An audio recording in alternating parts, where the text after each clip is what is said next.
Bapak Ibu Saudara-saudari yang terkasih dalam Kristus Yesus, selamat memperingati hari kenaikan Tuhan kita Yesus Kristus. Sebelum kita mendengarkan khotbah kita pada hari ini, mari kita satukan hati dan pikiran kita berdoa.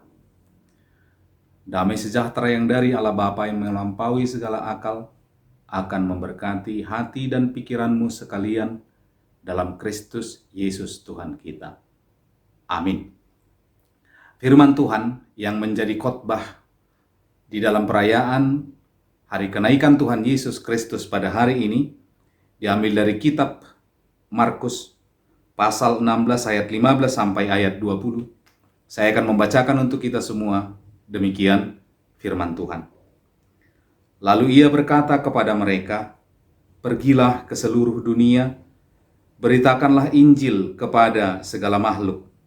Siapa yang percaya dan dibaptis akan diselamatkan, tetapi siapa yang tidak percaya akan dihukum. Tanda-tanda ini akan menyertai orang-orang yang percaya. Mereka akan mengusir setan-setan demi namaku. Mereka akan berbicara dalam bahasa-bahasa yang baru bagi mereka. Mereka akan memegang ular, dan sekalipun mereka minum racun maut, mereka tidak akan mendapat celaka. Mereka akan meletakkan tangannya atas orang sakit, dan orang itu akan sembuh." Sesudah Tuhan Yesus berbicara demikian kepada mereka, terangkatlah ia ke sorga, lalu duduk di sebelah kanan Allah. Mereka pun pergilah memberitakan Injil ke segala penjuru, dan Tuhan turut bekerja dan meneguhkan firman itu dengan tanda-tanda yang menyertainya. Demikian firman Tuhan. Bapak Ibu Saudara-saudari yang terkasih di dalam Kristus Yesus, beberapa minggu yang lalu kita merayakan perayaan Paskah, hari kebangkitan Tuhan Yesus Kristus. Paskah itu menjadi momentum yang sangat menentukan di dalam sejarah keselamatan Allah ketika Yesus mengalahkan kuasa maut, ketika Yesus mengalahkan kuasa iblis, ketika ia bangkit dari kematiannya. Maka itu adalah tonggak sejarah baru di dalam sejarah keselamatan yang diberikan oleh Allah kepada kita. Ketika beberapa minggu setelah peristiwa Paskah, Yesus menampakkan diri kepada para murid-Nya. Dan di dalam nas kita ini, setelah Yesus menampakkan diri kepada para murid dan ia akan naik ke sorga untuk menyediakan tempat bagi orang yang percaya. Itulah perayaan kita pada hari ini. Ketika kita bersama beribadah bersama anggota keluarga kita di rumah kita masing-masing, kita diingatkan akan sebuah peristiwa besar di dalam sejarah keselamatan Allah itu, ketika Yesus Kristus naik ke sorga. Ia naik ke sorga tentu bukan tanpa tujuan. Ia duduk di sebelah kanan Allah tentu bukan tanpa tujuan. Tetapi ia naik ke sorga untuk menyediakan tempat bagi orang yang percaya kepadanya. Ia menyediakan tempat bagi saudara. Ia menyediakan tempat bagi saya. Ia menyediakan tempat bagi semua orang yang percaya kepadanya. Bapak Ibu Saudara-saudari yang terkasih di dalam Yesus Kristus, sesaat ketika ia akan naik ke sorga, ia berbicara kepada para murid. Dan itulah nas kita pada hari ini. Ia berbicara kepada para murid dan memberi tugas kepada mereka, dan memberi kuasa kepada mereka, dan memberi Roh Kudus kepada mereka. Apa yang diucapkan, apa yang dikatakan oleh Yesus kepada para murid, kita bisa melihat nas kita ini. Yesus berkata kepada mereka, "Pergilah ke seluruh dunia, beritakanlah Injil kepada segala makhluk." Beritakanlah Injil kepada segala makhluk. Kita semua diberi tugas oleh Tuhan Yesus ketika ia akan naik ke sorga. Beritakanlah Injil kepada segala makhluk. Beritakanlah Injil itu bukan hanya kepada manusia, tetapi segala makhluk yang diciptakan oleh Allah. Tentu tugas itu diberikan bukan hanya kepada pengkhotbah saja, bukan hanya kepada pendeta, bukan hanya kepada penginjil dan lain sebagainya, tetapi tugas itu diberikan kepada kita semua. Dengan apa? Ketika saya seorang pedagang, ketika saya seorang guru, ketika saya seorang pengusaha, ketika saya seorang supir, bagaimana saya memberitakan Injil kepada segala makhluk? Yesus berkata di dalam Yohanes 13 ayat 15, "Aku memberikan suatu teladan kepada kamu, supaya kamu juga berbuat sama seperti yang telah kuperbuat kepadamu." Itu adalah khotbah yang hidup. Itu adalah pemberitaan Injil yang hidup kepada segala makhluk. Ketika kita semua mampu menjadikan diri kita sebagai teladan bagi orang lain, teladan di dalam pembicaraan, teladan di dalam pikiran, teladan di dalam hati, teladan di dalam pekerjaan, maka itu adalah pemberitaan Injil yang paling utama. Bapak, Ibu, saudara-saudari yang terkasih, yang kedua, Yesus berkata juga kepada para muridnya dan kepada kita semua tentang arti sebuah baptisan. Kita semua tentunya telah dibaptis. Kita semua tentunya telah dibaptis di dalam nama Allah Bapa dan Anak dan Roh Kudus. Baptisan itu adalah merupakan legitimasi dari keselamatan. Ketika saya telah dibaptis, maka itu adalah legitimasi keabsahan dari keikutsertaan saya di dalam kerajaan Allah. Baptisan itu adalah merupakan sebuah identitas bagi orang yang percaya kepada Allah.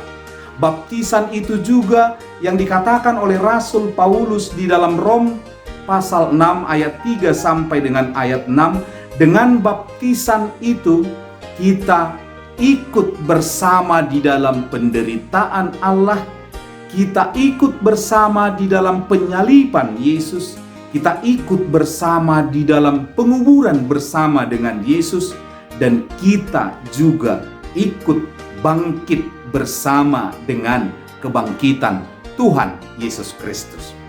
Itulah makna sebuah baptisan. Itulah arti dari baptisan orang yang percaya di tengah-tengah dunia ini. Itu sebabnya nas kita ini berkata, siapa yang percaya dan dibaptis akan diselamatkan. Kenapa ia diselamatkan? Karena ia telah menerima tanda. Saya telah menerima tanda dari Allah. Saya telah bersama dengan Dia, dikuburkan dan bangkit bersama Dia. Itulah sebabnya saya dan kita semua ikut diselamatkan oleh Allah. Itulah makna baptisan itu bagi setiap orang yang percaya.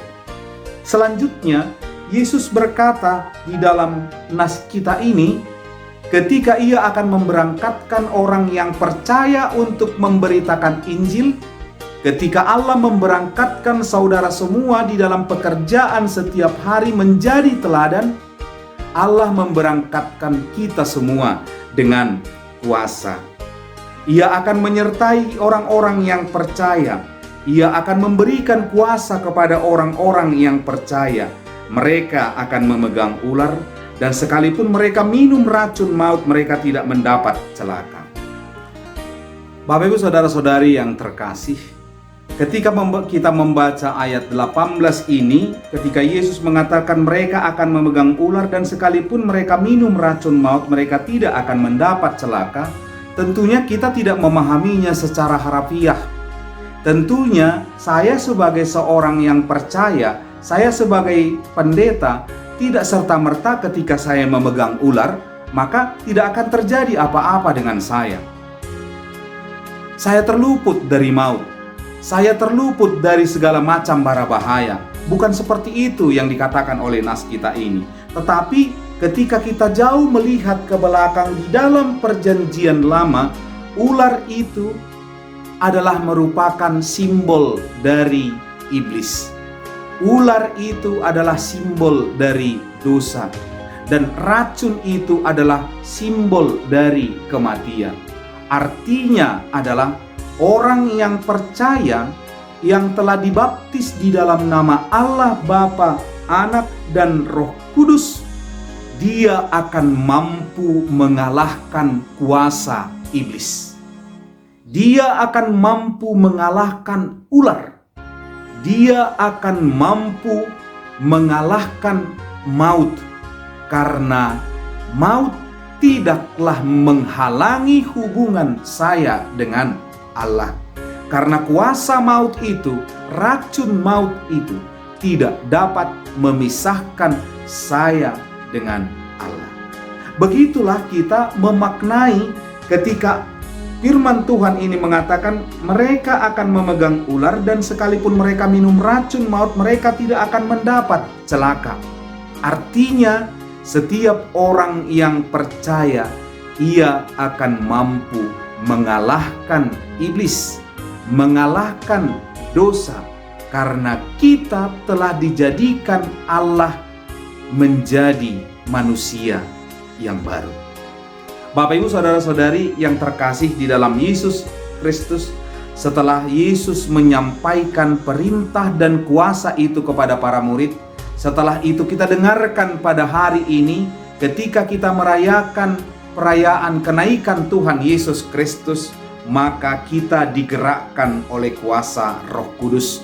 Maka saudara digerakkan oleh kuasa Roh Kudus untuk menjalani hari-hari kita ke depannya.